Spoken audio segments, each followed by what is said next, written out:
ચાલો, જય હિન્દ, જય ભારત મિત્રો. હું છું કિશન મીઠાપરા. આપની ચેનલ મારો સમય મારું પુસ્તકમાં આપ સર્વેનું હાર્દિક સ્વાગત કરું છું.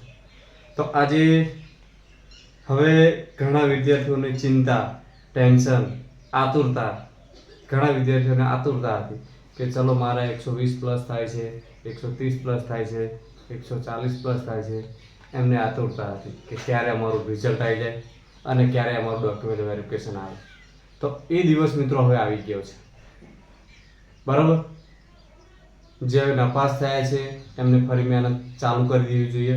અને જે લોકો ડોક્યુમેન્ટ વેરિફિકેશન માટે સિલેક્ટ થયા છે, 22,000 જેવા વિદ્યાર્થીઓ, બરાબર.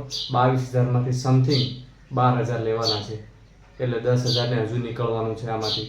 એ સ્વાભાવિક છે અને સત્ય છે, એ સ્વીકારવું જ પડશે, એમાં કોઈ છૂટકો નથી, બરાબર.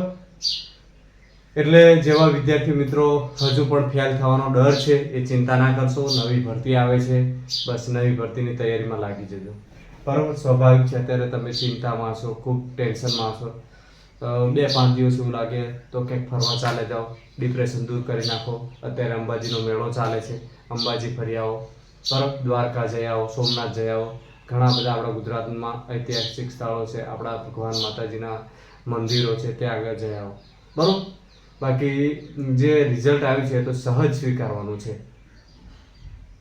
તો ચાલો વધારે વાત ન કરતા હોય આગળ વધીએ. આપણે આગળ વધવામાં એવું છે કે એલાઇડ ડોક્યુમેન્ટ વેરિફિકેશન 2025 આપણે અગાઉ વિડીયો બનાવ્યો જ હતો, એમાં પણ લગભગ આ જ હતું ડોક્યુમેન્ટ વેરિફિકેશનમાં. અને સરકારે આજે પણ આ જ આપ્યું છે, બરાબર. તો થોડીક નાની એમથી નજર ફેરવી લઈએ, આપણે વધારે ચર્ચા કરવી નથી. તો શરૂઆત ક્યારથી થશે ડોક્યુમેન્ટ વેરિફિકેશન માટે? જેનું લિસ્ટમાં નામ આવ્યું છે એ લોકોએ જવાનું છે, અને હજુ તૈયાર ના કર્યા ડોક્યુમેન્ટ તો રેડી કરી નાખજો, બરાબર. આજે તારીખ થઈ છે 6 તારીખ. હું એક દિવસ લેટ પડ્યો છું. 5 તારીખે આ જાહેરાત થઈ અને હું આજે 6 તારીખ, એટલે કે 6/9/2025 થઈ છે આજે, શુભ સવાર, બરાબર. અને ડોક્યુમેન્ટ વેરિફિકેશન થવાનું છે 17/9/2025 થી શરૂઆત થશે 30/9/2025 સુધી, એટલે કે કરીબન 14 દિવસ. 17 ગણાઈ જાય એટલે 14 દિવસ સમથિંગ તમને મળે, 14 થી 15 દિવસનો ગાળો મળે છે, બરાબર. આટલા દિવસમાં તમારે ડોક્યુમેન્ટ વેરિફિકેશન કરાવી આવવાનું છે.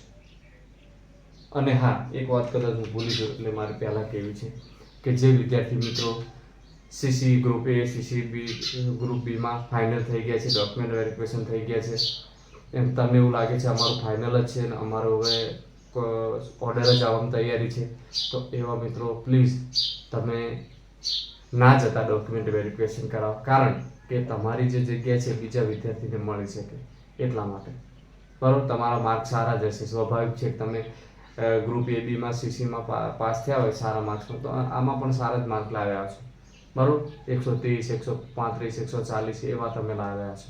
તો એવા વિદ્યાર્થી મિત્રોને નમ્ર વિનંતી છે કે તમે તમારા સીસી ગ્રુપમાં ક્લાર્ક જ બનવું છે તો પછી આમાં શા માટે જવું? તો એટલી મદદ કરજો મિત્રો પ્લીઝ.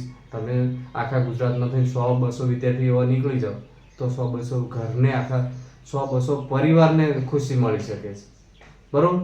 એટલો તમારો ખૂબ ખૂબ આભાર રહેશે મિત્રો. તો ચાલો આગળ વધીએ.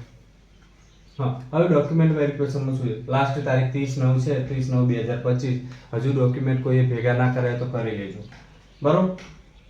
સૌ પ્રથમ લિવિંગ સર્ટિફિકેટ તમારું, કે તમે જે 12 પાસ છેલ્લે કર્યું હોય ત્યારે તમને 12મા ધોરણમાંથી લિવિંગ સર્ટિફિકેટ, તમારું જન્મનું પ્રમાણપત્ર અને તમારો અભ્યાસ કેવો તો સારો, ગુડ, વેરી ગુડ એવો અભ્યાસ હોય એવું લખેલું સર્ટિફિકેટ હશે. એલસી તમારું, બરાબર.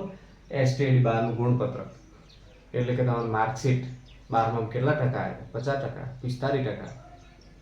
તો એવા વિદ્યાર્થીઓનું આ ગુણપત્રક રેડી રાખવું. 80% હશે, 70% હશે, બરાબર. પછી જાતિનું પ્રમાણપત્ર, જે વિદ્યાર્થીઓ જે જાતિમાં આવે છે, ઓબીસીમાં આવતા હોય ઓબીસીનું, એસસીમાં આવતા હોય એસસી, ઈડબ્લ્યુએસ આવતા હોય ઈડબ્લ્યુએસ, એસટીમાં આવતા તો એસટીમાં, જનરલવાળાને કોઈ પ્રોબ્લેમ નથી, બરાબર. એનસીસી સર્ટિફિકેટ, કે તમે કોલેજ કરી હોય કે 12માં કદાચ એનસીસી નથી હોતું લગભગ, પણ અહીંયા તો પણ લખ્યું છે એનસીસી સર્ટિફિકેટ. તો તમે કોલેજ કરી હોય અને કોલેજમાં એનસીસી રાખ્યું હોય તો તમે એ સર્ટિફિકેટ મૂકી શકો છો. હવે એના કેટલા ગુણ છે એ લખ્યું નથી અંદર, કેટલા ઉમેરવાના છે આ વર્ષ, એ કંઈ લખેલું નથી. પછી રક્ષાશક્તિ યુનિવર્સિટીના સર્ટિફિકેટ જે ધરાવતા હોય એવા વિદ્યાર્થીઓ મિત્રો, રક્ષાશક્તિ યુનિવર્સિટીમાંથી અભ્યાસ કરેલો એવા વિદ્યાર્થીઓ મિત્રોએ પણ લઈ જવું સર્ટિફિકેટ. પછી રમતગમતનું પ્રમાણપત્ર તમને મળી રહ્યું. એક જાહેરાત ક્રમાંક લખેલો છે, મેં અહીંયા લખ્યો નથી, તો એ તમે રમતગમતનું સર્ટિફિકેટ ધરાવતા હો તો એ પણ લઈ જાઓ. તો તમને જે સરકાર માર્ક્સ ઉમેરા છે 2-5 માર્ક, તો તમે મેરિટમાં આવી જશો. સમજો કે તમારે 115 છે અને તમારી પાસે એનસીસીનું સર્ટિફિકેટ છે, સરકાર 5 માર્ક્સ આપતા તો 120 થઈ જશે ઓબીસી વાળા, અને એસસી એસટી વાળા તો નીચે જ છે એટલે એમનું તો ઓલરેડી વધી જવાનું, બરોબર. તો એવું છે. અને 2 માર્ક્સ ઉમેરાતા આવે તો 117 થાય, તો પણ તમે આગળની હરોળમાં આવી જાવ છો, એટલે ધ્યાન રાખજો. વિધવા સર્ટી, કે જે બેન વિધવા છે, પાસ થયા છે, એ બહેનો માટે લાગુ પડે છે. જે બેનના લગ્ન નથી થયા એમને કોઈ વાંધો નથી, એમને કોઈ જરૂર નથી આ કોઈને પણ, બરોબર. એટલે બહેનો ખાસ ધ્યાન રાખવું, જે બેન વિધવા છે એમની વિધવા સર્ટી મૂકવાનું, કારણ કે એમાં તમને હેલ્પ થઈ શકશે, સરકારી લાભ મળી શકશે. એટલા માટે લખ્યું છે એનું કંઈક તો કારણ હશે, આ સર્ટી માંગ્યું છે એનું કંઈક તો કારણ હશે, તો એના માટે તમે આ રેડી રાખજો બેન, બરાબર. માજી સૈનિકને શું શું આપવાનું છે? મારા માજી સૈનિકો ઓળખપત્ર અથવા ડિસ્ચાર્જ પ્રમાણપત્ર, તમને જ્યાંથી તમે ડિસ્ચાર્જ લઈને આવ્યા છો, તમારી એમ કહેવાય કે તમારી જે ટાઈમ હોય નોકરીનો પૂરો થઈ ગયો તો એનું પ્રમાણપત્ર તમારી પાસે હશે જ ઓલરેડી, અને ઓળખપત્ર પણ હશે, એ તો કહેવાની જરૂર નથી, બરાબર. પછી બીજું ઓળખ કાર્ડમાં શું છે? આપણું આધાર કાર્ડ, ચૂંટણી કાર્ડ, પાન કાર્ડ અને ડ્રાઇવિંગ લાયસન્સ. આટલી 4 વસ્તુમાંથી કોઈ પણ એક લઈ જવાનું, બરાબર. સમજો કે આધાર કાર્ડ ખોવાઈ ગયું છે તો પાન કાર્ડ લઈ જાઓ, પાન કાર્ડ નથી તો ચૂંટણી કાર્ડ લઈ જાઓ, ચૂંટણી કાર્ડ નથી તો પછી ડ્રાઇવિંગ લાયસન્સ લઈ જાઓ, તમને ડ્રાઇવિંગ લાયસન્સ નથી તો બનાવી આવો, 4માંથી ગમે તે ગોતી નાખો. એક ફોર્મ તમારે ભરવાનું છે, એનેક્સ્યોર 3 ફોર્મ, બરાબર. હવે આ ફોર્મમાં શું કરવાનું છે કે તમારે આ ફોર્મ ડાઉનલોડ કરવાનું છે, લિંક આપેલી છે, લિંકમાંથી ડાઉનલોડ કરીને જે વિગતો આપેલી છે એ બધી ભરવાની છે.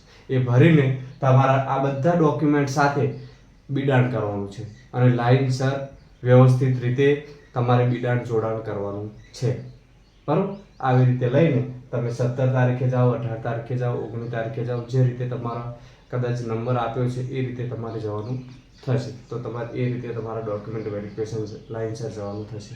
અને લગભગ 5 સિટીના નામ આપ્યા હતા, અમદાવાદ, ગાંધીનગર, સુરેન્દ્રનગર, રાજકોટ, એવું કંઈ છે, 4-5 જગ્યાએ જવાનું છે.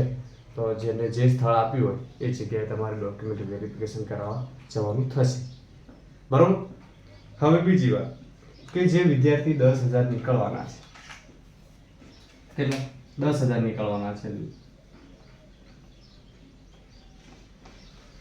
10,000 વિદ્યાર્થી એવા છે કે જે હજુ એક્ઝિટ થઈ જવાના છે LRDમાંથી, બરાબર. તો એવા વિદ્યાર્થીઓ એવું ના સમજતા કે તમે ફેલિયર છો કે તમે હારી ગયેલા છો, એવું ના સમજતા. તમે એવું સમજો કે આગળની ભરતીમાં તમારો વારો પાકો, કારણ કે તમે જો ડોક્યુમેન્ટ વેરિફિકેશનમાં આવી શકો છો તો હવે નેક્સ્ટ તમારો જ વારો છે, કારણ કે તમે ફર્સ્ટ લેવલ ઉપર આવી ગયા છો. અહીંયા તમારી પર જે લેવલ હતું, તમારી પર જે આ 12,000 છે એ તમારી પર હતા, બરાબર. હવે આ 10,000, અહીંયા ટોટલ 32,000 પાસ થયા હતા, 40% લાવનાર, બરાબર. અને 2 લાખ ફેલ, બરાબર. તો હવે આ તો જતા રહ્યા, ચલો આ લોકો જતા રહ્યા, આ 12. પણ હવે કોણ રહ્યું ફર્સ્ટ નંબર પર? તો આ 10,000, એના પછી આ 32, અને એના પછી આ લોકો છેલ્લે. તો હવે આ 10,000નો હવે નેક્સ્ટ ચાન્સ કરો. જે 14,820ની ભરતી આવે છે એમાં આ 10,000 લેવલ ઉપર હશે, ફર્સ્ટ લેવલ ઉપર. એટલે તમે હિંમત હારતા નહીં, અને હિંમત હારવાની કોઈ જરૂર નથી કે તમારે સરકારી જ નોકરી કરવી છે. બાકી જેટલા ફોર્મ ભરાય છે એના 2% જ નોકરી મળે છે, બરાબર. એટલે એવું નહીં વિચારવું હું આના ઉપર જ જીવન છે, આમ છે, તેમ. હવે તમે આ લેવલ ઉપર છો, જો તમારું લેવલ મેં બતાવી દીધું, ફર્સ્ટ લેવલ, બરાબર. એટલે હિંમત હારવાની જરૂર નથી. જાઓ આરામથી ડોક્યુમેન્ટ વેરિફિકેશન કરી આવો, તમને અનુભવ થશે, જાણવા મળશે શું છે, કેવી રીતે ડોક્યુમેન્ટ વેરિફિકેશન કરે છે, કેવી રીતે થાય છે, કેવી રીતે કામકાજ થાય છે, એ બધું તમને જાણવા મળશે ઓલરેડી, બરાબર. હજુ તમને બોલાવશે ડૉક્ટરી કરવા માટે, એ વખતે પણ કદાચ જવાનું થાય તો પણ જઈ આવવાનું, જવાનું થાય તો મોકો મળે તો, બરાબર. તો આવી રીતે છે. અને જે વિદ્યાર્થીઓને એનસીસી સર્ટિફિકેટ, રક્ષા શક્તિ, રમતગમત જે હોય લઈને જજો, તમને એનો ફાયદો થશે. આ વિધવા બહેનો વિધવા શક્તિ પણ લઈને જજો, તમને ફાયદો થશે, બરાબર. તો જે વિદ્યાર્થીઓ 12,000 પાસ થયા છે એમને કોંગ્રેચ્યુલેશન, અને જે લોકો ફેલ થયા છે એમને પણ કોંગ્રેચ્યુલેશન હું કહીશ. કેમ કે તમે આ સ્થિતિ તો આવે, હજુ આ લોકો તો એમાં પણ નથી આવ્યા ક્યાંય, પણ તમે આમાં ડોક્યુમેન્ટ વેરિફિકેશન તો કરવા ગયા. હવે તમને ફૂલ હિંમત મળી કે હું થોડા માટે રહી ગયો, સહેજ માટે રહી ગયો, ક્યાં હું ભૂલી ગયો, ક્યાં મારી મહેનતની જરૂર છે. હવે તમારો જુસ્સો અને જોશ વધી જશે, એ હું પણ તમને ગેરંટી મારું છું. કેમ કે જ્યારે ફોર્મ ભરાશે ને ત્યારે તમારો જુસ્સો વધશે કે આ વખતે તો પાડી જ દેવી છે, સમજ્યા? એટલે તમને પણ કોંગ્રેચ્યુલેશન, તમે ખૂબ સારી મહેનત કરી છે. તમે નબળા છો એવું હું કહેવા જ નથી માંગતો, એનો અર્થ થતોય નથી, બરાબર. તમે નબળા છો જ નહીં, નબળા હતા એટલે પહોંચ્યા જ ના હોત, બરાબર. તમે હિંમતવાન છો, તમારી મહેનત છે, તમારી મહેનત રંગ લાવી છે, અને હજુ થોડું સહેજ એડ કરી દો 10% તો તમે આ વખતે બેડો પાર કરી દેશો. ભલે એક વર્ષ વધારે રાહ જોવા થશે એટલું જ નહીં, બસ કરી જુઓ. કારણ કે સફળતા મેળવવા માટે તપવું તો પડે છે મિત્રો, બરાબર. આપણે કોઈ મકાઈ ખાધો હશે તો જોજો, કાચો મકાઈનો ભાવ અને શેકેલા મકાઈનો ભાવ ફરક હશે. કાચાના 5 રૂપિયા છે તો પેલાનો 20 રૂપિયા છે. કેમ? 20 રૂપિયા એટલા માટે છે કે પેલો તપીને આવ્યો છે, શેકાઈને આવ્યો છે, એટલે એની કિંમત વધારે છે, અને કાચાની કિંમત ના હોય. આ એવું જ છે, જીવનમાં પણ એવું છે મિત્રો, બરાબર. હિંમત રાખજો, હોંસલો રાખજો, અને જે મિત્રો પાસ થયા છે એ તમારા આજુબાજુમાં પ્રોત્સાહન આપો વિદ્યાર્થીઓને કે મેં આવી રીતે મહેનત કરી હતી, આમ કર્યું હતું, તેમ કર્યું. બધી તમે સજેશન કરજો કે જ્યારે 120, 30 જે પણ આવે મૂળ એમને લાગે છે કે અમે ફાઇનલમાં આવી જશું, એવા વિદ્યાર્થીઓ પ્રોત્સાહન આપે, બરાબર. તો આ વિડીયોનો અંત અહીંયા જ કરું છું. જય હિન્દ, જય ભારત.